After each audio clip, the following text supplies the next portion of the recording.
Hello dear student, welcome back. आइए आज हम लोग पढ़ते हैं एल्काइन। ठीक है, लास्ट टर्न पर हमने बात किया था एल्कीन का और कुछ उसमें हमने नॉमेनक्लेचर और एक आध बनाने की विधि आपको क्या की थी, बताए थे।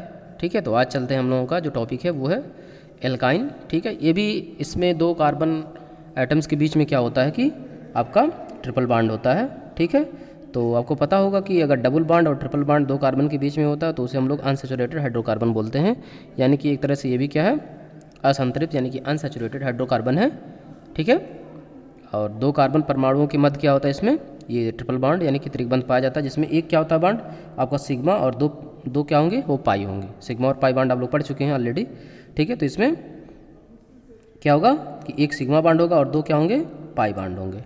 ठीक है, चलिए आगे चलते हैं। समान सूत्र इसका हो जाएगा CnH2n-2। थोड़ा सा रिवाइज कराते हैं, पहले वाले में था CnH2n यहाँ +2 यानी एल्केन, और अगर ये 2 हटा देंगे तो CnH2n यानी कि एल्कीन, और ये -2 कर देंगे तो क्या हो जाएगा, एल्काइन। ठीक है, IUPAC नाम की बात करें तो एल्केन में जो आपका एन है उस एन को माइनस कर देंगे और प्लस में आयन जोड़ देंगे तो क्या हो जाएगा, एक तरह से एल्काइन हो जाएगा। जैसे मान लीजिए कि अगर हम जो है एन की वैल्यू यहाँ 2 रखते हैं। ठीक है, तो यहाँ 2 रखिए तो C2 और यहाँ 2 रखिए, 2 जाकर ना हो जाएगा 4 और 2 घटा देंगे तो C2H2 मिल जाएगा। C2H2 मिल गया। अभी आपका इस तरह से अगर बॉन्डिंग दिखाना चाहते हैं तो 2 कार्बन ऐसे पहले लिख लीजिए इस तरह से, ये कार्बन। ठीक है, एक हाइड्रोजन यहाँ रख दीजिए, एक हाइड्रोजन यहाँ रख दीजिए। आपको पता है कि एक कार्बन कितने बॉन्ड बना सकता है मैक्सिमम, तो 4 बना सकता है। तो यहाँ से 3 ये हो गया, एक इसके साथ हो गया, एक इसके साथ हो गया, तो इस तरह से 4 बॉन्ड इसका कंप्लीट हो जाएगा। ठीक है, आगे चलते हैं। तो इसका नाम अगर देखें तो इसका जनरल नाम जिससे फेमस है उसका नाम है एसिटाइलिन यानी कि एसिटिलिन। ये एक तरह से गैस है। ठीक है, और ये अगर IUPAC की बात करें तो इसका नाम है एथाइन। 2 कार्बन है और 2 कार्बन से एथेन पढ़ेंगे हम। अगर पेरेंट्स में से जाए एल्केन में तो क्या होगा, एथेन होगा, और एथेन से एन हटा के आयन जोड़ देना तो क्या हो जाएगा, एथाइन हो जाएगा। चलिए आगे बढ़ते हैं। थर्ड वन एग्जाम्पल लेते हैं, ये तीसरा है n बराबर 3 पर। ठीक है, यहाँ रखिए 3 और 3 दूना के 6, 6 में से 2 गया 4, तो C3H4 हो जाएगा। अगर स्ट्रक्चर बनाना चाहे तो 3 कार्बन ऐसे बना लीजिए, 2 कार्बन के बीच में ट्रिपल बॉन्ड लगाइए, बाकी हाइड्रोजन को एडजस्ट कर दीजिए तो CH3, और फिर यहाँ हो जाएगा आपका C और ये हो गया CH3। ठीक है, इसका नाम अगर देखें तो देखिए इसको कहते हैं मेथिल। क्या पढ़ते हैं इसको, एक तरह से मेथिल पढ़ते हैं। और ये आपका एक तरह से क्या है, एसिटिलीन है। देखिए यहाँ पर CH ट्रिपल बॉन्ड CH यानी ये C ट्रिपल बॉन्ड यहाँ पर CH, तो एक तरह से ये एसिटिलीन जैसा दिख रहा है। तो यहाँ हो जाएगा मेथिल एसिटिलीन इसका नाम हो जाएगा, जो कि जनरल नाम होगा। ठीक है, IUPAC नाम की बात नहीं कर रहे हैं। IUPAC नाम की बात करेंगे तो 3 कार्बन है 1 2 3, तो प्रोपेन तो होगा, प्रोपेन से आप एन हटा के आयन जोड़ देंगे तो क्या हो जाएगा, प्रोपाइन। इस तरह से यहाँ हो जाएगा। ठीक है, n बराबर 4 पे देखते हैं तो 4 4 दूना के 8 में से 2 गया, कितना आ गया आपका 6। ठीक है, तो इस तरह से 4 कार्बन लिख लीजिए, एक जगह CH3 CH2। आपको ट्रिपल बॉन्ड एक ही जगह लगाना, कहीं भी लगा सकते हैं। ठीक है, तो यहाँ लगा दिया हमने CH3 CH2 सिंगल बॉन्ड और ये C ट्रिपल बॉन्ड CH हो गया। अगर देखें तो ये हमारा एथिल है, C2H5 को क्या पढ़ते हैं, एथिल पढ़ते हैं। एथिल आपका एक रेडिकल है। ठीक है, और ये आपका एसिटिलीन है, तो एक तरह से एथिल एसिटिलीन इसका जनरल नाम हो जाएगा। अगर इसका IUPAC नाम देखें तो यहाँ से हम नाम अंकन कर देंगे 1 2 और ये 3 और ये क्या हो जाएगा 4, 4 कार्बन है तो ब्यूट पढ़ेंगे, और ब्यूट में आयन जोड़ देंगे तो ब्यूटाइन हो जाएगा। और ये आपका 1 नंबर पे ट्रिपल बॉन्ड लगा हुआ है 1 और 2 के बीच में, तो 1 लेंगे, कितना लेंगे, 1 लेंगे, तो यहाँ हो जाएगा ब्यूटाइन 1। ठीक है, चलिए आइए देखते हैं इसको कैसे बना सकते हैं। तो एक विधि हम पढ़ेंगे इसमें, विरेचन विधि कैल्शियम कार्बाइड से। तो कैल्शियम कार्बाइड को पहले बनाएंगे हम। तो यहाँ पर चूना पत्थर है CaCO3, चाक इसका चाक भी इसे बोलते हैं, चूना पत्थर भी बोलते हैं, संगमरमर भी बोलते हैं। उसको लेंगे, गर्म करेंगे तो इसमें से कार्बन डाइऑक्साइड निकल जाएगा, तो CO2 बाहर अगर जाएगा तो यहाँ क्या बचेगा, Ca और एक ऑक्सीजन के साथ O, CaO। ये चूना है आपका। अब चूने में क्या मिला देंगे आप, कोक यानी कि कार्बन मिलाएंगे, तो ये कार्बन मोनोऑक्साइड क्या हो जाएगा, एक तरह से बाहर होगा। और ये CaC2 कैल्शियम कार्बाइड, इसका नाम है कैल्शियम कार्बाइड। क्या नाम है स्टूडेंट, कैल्शियम कार्बाइड। हाँ, कैल्शियम कार्बाइड।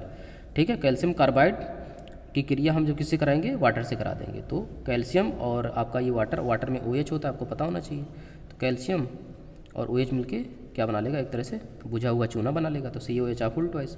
और जो 2 कार्बन है ये 2 हाइड्रोजन के साथ जुड़ के C2H2 यानी कि एसिटिलीन गैस फॉर्म कर लेता है। तो एक तरह से एसिटिलीन बनाने की ये एक विधि हो जाती है।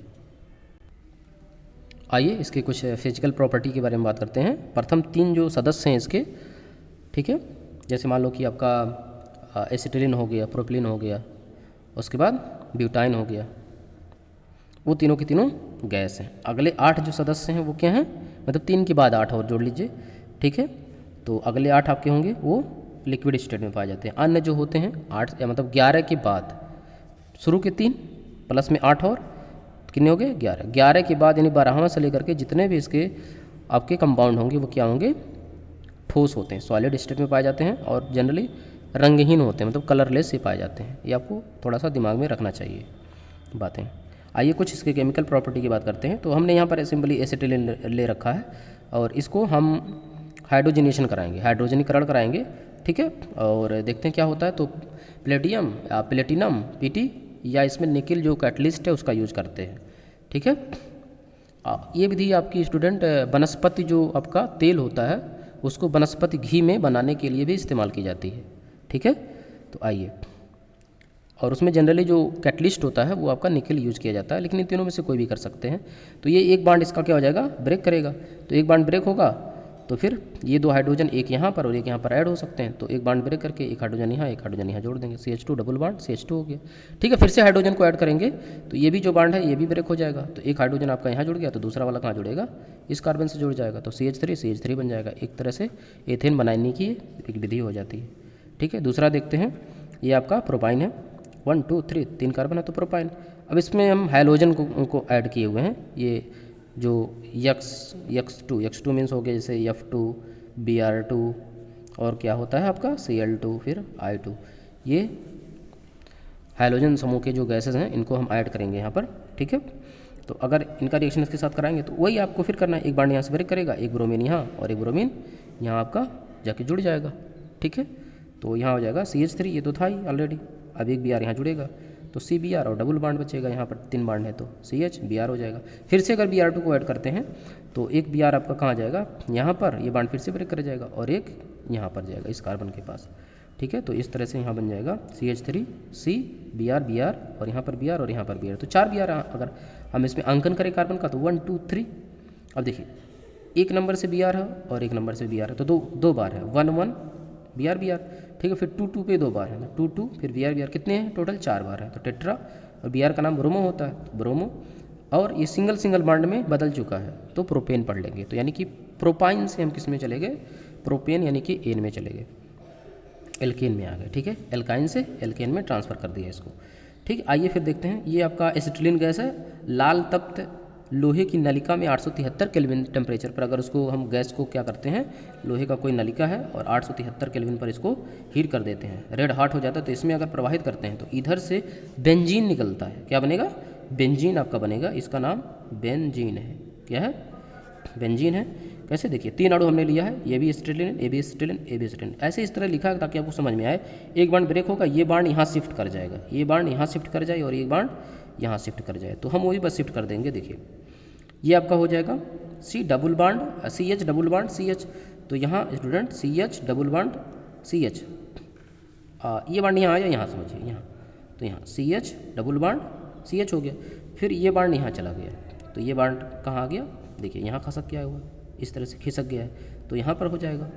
और एक बांड आपका ये वाला यहाँ गया, तो ये बांड यहाँ शो कर देंगे। अब ये बांड रेगुलर इसमें क्या करता है, इंटरवल पर सर्कुलेट करता रहता है, मतलब ये वाला यहाँ भी आ सकता है, ये यहाँ आ सकता है, ये यहाँ आ सकता है, या ये यहाँ जा सकता है, ये यहाँ जा सकता है। क्लास में मैंने बताया कि कैसे कैसे इसके 3-4 स्ट्रक्चर होते हैं, और चारों स्ट्रक्चर को हम लोग रेजोनेटिंग स्ट्रक्चर बोलते हैं, यानी अनुनादी संरचना बोलते हैं। सबको मिला दिया जाए तो ये इस तरह से जो बांड है, डबल बांड, वो घूमता हुआ इसमें दिखाई देता है। तो इसलिए हम यहाँ पर क्या बना लेते हैं, एक सर्किल ऐसे बना लेते हैं, ठीक है।